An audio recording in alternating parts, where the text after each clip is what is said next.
Eh bien, bonjour, de retour. Ça, c'est la deuxième vidéo sur une série de 4, je pense. 4 objets que j'ai envie de vous présenter, que j'ai dans ma chambre, dans ma vie, qui me suivent un petit peu partout, que j'aime bien.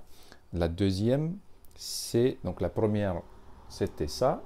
Si vous pouvez y jeter un œil. C'est la vidéo qui précède, hein, je pense, quelque part dedans. Donc c'est un diffuseur d'huile essentielle à ultrasons. Voilà, c'est pas mal. Oula, je me sens complètement envahi par cette brume. La deuxième, peut-être que vous avez déjà vu ça, il s'agit d'une lampe en cristal de sel. Et des fois, dans ce cas-là, ici par exemple, j'ai un petit contenant en verre, je pense. Ouais, je pense que c'est en verre. Et je peux mettre aussi d'huile essentielle à l'intérieur. Et avec la chaleur, ça va chauffer aussi. Ça va chauffer l'huile et la disperser partout dans la chambre. Voilà, on va l'allumer pour voir comment il est joli. Hop. Oh, bon, maintenant c'est une vidéo, donc avec la caméra que j'ai, on n'a pas les mêmes lueurs de, de jaune, d'orange que j'ai. Mais attendez, je ne sais pas si comment est-ce qu'on pourra faire.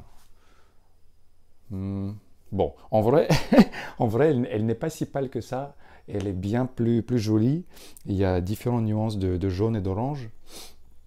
Elle chauffe, donc c'est du cristal, du sel, hein. Après, ils disent que c'est du sel d'Himalaya. Bon, moi, je pense que ça vient plutôt de la Turquie, là où il y a des mers, hein, parce que le sel, dans ma tête, ça vient des océans.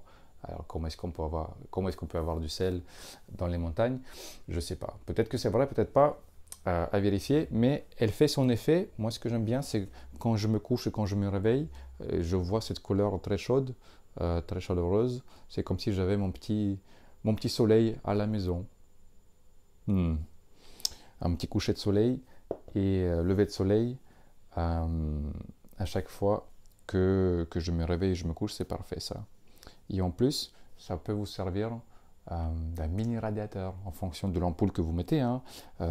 Moi là je peux toucher parce qu'elle n'est pas encore très chaude, mais ça chauffe la pièce aussi. Donc voilà. Alors donc, j'ai parcouru un petit peu internet pour regarder un petit peu quels sont les bienfaits de ces lampes-là. On peut les ressentir, mais quand il s'agit de les nommer, de les énumérer, pas énumérer, mais énumérer, voilà, j'ai fait un petit peu le tour. Encore une fois, on croit ou on n'y croit pas. Est-ce qu'il y a un effet placebo? Est-ce que c'est de la pseudoscience? Ou est-ce qu'il y a il y a des vrais faits réels derrière? Je ne sais pas, mais ça a l'air de marcher. Voilà. Je pense qu'il y a plus d'avantages que d'inconvénients à en avoir chez soi. C'est pour ça que je mettrai un lien dans la description, comme ça vous pourriez y jeter un œil, un lien sur Amazon. Du coup, ce que ça fait, ça équilibre la radiation électromagnétique. Voilà, par la ionisation. Un petit peu le même effet que je peux trouver pour ce brumisateur à ultrasons. Ça ionise la pièce. Ça veut dire que, maintenant, comment ça marche, je ne sais pas. J'ai fait L, littéraire, donc je ne sais pas comment ça se passe, mais je pense qu'il y a une ampoule à l'intérieur et quand ça entre en contact avec le sel, ça disperse des ions, pardon, des électrons qui sont chargés négativement et, et ça, du coup, compense tous les autres appareils électriques qu'on a à la maison, comme le diffuseur à ultrasons, les portables, les chargeurs, les lampes, les enceintes Bluetooth, le Wi-Fi, le four à micro-ondes et ainsi de suite, la télé. Voilà, il y a comme un équilibre qui se crée, quoi, parce que là, je pense que on est déséquilibré. Mais encore une fois, c'est très nuance, il y a beaucoup de nuances, c'est très subtil.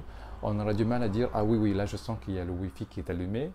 Mais peut-être qu'au bout de 10-20 ans, il y aura certains petits effets qu'on va ressentir. Et idem, à force d'avoir ça, oui, c'est joli, c'est décoratif, mais peut-être que aussi, d'ici 15-20 ans, donc si on l'utilise tout au long de la vie, bah, on va se sentir que tiens, je suis moins malade que mes voisins, je suis moins anxieux que mes amis, je suis plus productif que mes collègues. Et ça peut avoir un impact dans tout ça, parce que ça participe au bien-être mental et physiologique. Donc, du point de vue psychologique, c'est une couleur plus naturelle, hein, comme le soleil, plus harmonieuse, et ça nous fait reconnecter plus avec notre nature. Enfin, là, il y a un double sens, hein, notre nature, vraie nature, et quelque chose de plus naturel. Donc, si on n'a pas, la possibilité d'aller dans un parc ou passer quelques minutes avec des arbres, que je conseille, hein, au moins avoir un petit soleil chez soi, c'est pas mal. Bon, du point de vue thérapeutique, encore une fois, à vérifier, essayer, elle aide à la respiration, asthme, allergie et rhumatisme. Donc si vous avez des personnes, ou si vous-même, vous avez des symptômes qui sont liés à l'asthme, à l'allergie, au rhumatisme, mettez-la, essayez, ça coûte une quinzaine d'euros, une vingtaine d'euros en fonction de la taille et où vous en achetez. Si ça ne vous fait rien, au moins ça vous procurera de la bonne humeur en ayant comme un objet de décoration. Et si jamais ça ne marche pas, bah vous pouvez la revendre à 15 euros. Vous achetez ça à 20, vous revendez à 15. Cette expérience vous a coûté 5 euros. Voilà, comme même pas un repas, quoi. Enfin, ça dépend, moi, va. Ok, donc du point de vue, ce qu'elle fait, elle dépollue, elle purifie, elle neutralise l'air ambiant. Il y a un cycle hygroscopique qui se passe. Hygroscopique. Donc en gros, ce qu'elle fait, elle va prendre toutes les molécules qui sont dans l'air et les attacher ici. C'est pour ça, parfois, dans les commentaires, on peut lire que des lampes en sel suent ou elles sont moites ou elles ont des petites fuites. C'est parce que je pense que l'humidité ambiante est trop grande et ça s'accumule ici. Donc si ça le fait, c'est presque une preuve tangible que quelque chose qui se passe. Si la lampe devient plus humide, c'est qu'elle récupère l'humidité dans la pièce. Maintenant, la grande question, c'est si j'ai la lampe et si j'ai un diffuseur d'huile essentielle, comment ça se passe? Est-ce qu'ils sont contradictoires? Parce qu'il y a un qui va chercher à assécher la pièce, comme celle-ci, elle va chercher à prendre l'humidité, et l'autre, elle va donner de l'humidité, parce que c'est de l'eau qu'on met dans l'air. Donc je pense que moi, je préfère voir ça comme un cycle, justement, comme une purification. Il y a un output, tchac, je donne de l'eau avec des huiles essentielles, elle capte toutes les impuretés qu'il y a. Alors maintenant, je ne connais pas les noms techniques, hein, mais il y a bien des composantes organiques volatiles, les COV, les COV, donc composantes organiques volatiles, donc tout ce qui est dans l'air, hop, et puis elles vont venir se coller aux parois de cette lampe, qui a priori ne va pas causer de dommages, hein, parce qu'une fois dessus, c'est dessus. Hein. Alors, regardons voir, qu'est-ce que j'ai encore. Améliore la circulation sanguine. Bon, à vous de voir, peut-être qu'il y a un lien avec c'est de la purification de l'air, qui a un lien sur la circulation, sur la respiration, qui a un lien sur la circulation sanguine. Donc voilà, c'est vraiment un effet domino. Il y a quelque chose qui se passe, et il y a quelque chose qui se fait, et il y a certaines conséquences et certains bienfaits pour la santé. Voilà. Meilleure humeur, détente, meilleure relaxation, meilleur sommeil. Donc je pense que c'est quelque chose, on devrait avoir une approche empirique dans tout ça. C'est que d'un côté, on va déconnecter le cerveau et juste laisser notre corps ressentir les choses. Si on dort mieux, bah, tant mieux. On ne va pas chercher à comprendre quels sont les effets de cette lampe-là avec les ondes électromagnétiques sur le cerveau pendant qu'il est en stade alpha ou bêta.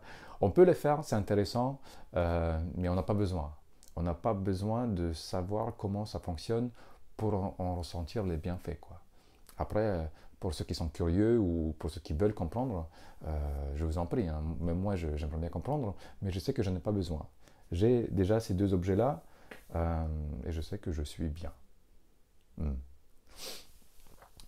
Élève les niveaux énergétiques. Donc encore une fois, je pense que c'est un effet physiologique et psychologique, donc avec un effet placebo. Tout ça va faire que notre énergie va circuler plus librement dans notre corps. Voilà, donc décoration, j'ai déjà dit que c'est une jolie lampe comme un soleil. Et il y a un terme qui a été employé sur Internet. Il parle de la chromathérapie, donc la thérapie par couleur. Voilà, je pense que rien que le fait de regarder cette couleur-là, ça apaise. Encore une fois, ça ne rend pas bien sur la caméra, mais c'est beaucoup plus joli en vrai. Et puis, il y a différentes nuances en fonction du point de vue qu'on a sur la lampe. Vu que c'est du sel, on parle aussi, enfin ce que j'ai trouvé sur internet, hein, de la spéléothérapie. Donc spéléo, donc c'est des mines, hein, et il paraît qu'il y a des gens pour soigner certaines maladies assez sérieuses, on va enfin, c'est pas qu'on va les mettre, hein, on va les inviter à aller dans des mines de sel, et c'est toute cette atmosphère chargée de alors je sais pas, chargé de molécules de sel qui va faire que ça va les soigner ou au moins alléger les symptômes. Oui, c'est pour ça que les gens vont à la mer ou à l'océan ou dans des spas où ils prennent des bains de sel. C'est justement pour avoir ce contact avec le sel qui, on pourrait croire, a un effet bénéfique, thérapeutique sur la santé. Voilà, je pense que j'ai tout dit du coup. Top, moi j'aime bien. J'aime bien, j'aime bien. Du coup, ça nous fait déjà deux objets. Il y a un qui est plutôt, donc la lampe, c'est plutôt visuel et un petit peu tactile. Je peux sentir la chaleur. C'est un petit peu olfactif parce que si je mets de l'huile essentielle, ça va s'évaporer et disperser des huiles essentielles aussi partout. Ici, c'est donc aussi plus olfactif. Ouais, ça sent orange. Ouais, ça c'est plutôt olfactif et visuel aussi, hein. C'est comme si on avait un mini volcan à la maison. Et donc le troisième objet dont je vais parler dans la troisième vidéo, ça va être un bol tibétain, un bol chantant, un bol de méditation. Voilà, j'aurais pu faire une vidéo pour tout ça, mais je me suis dit que ça va être trop long, et puis côté mots-clés de recherche, ça va pas aller ensemble.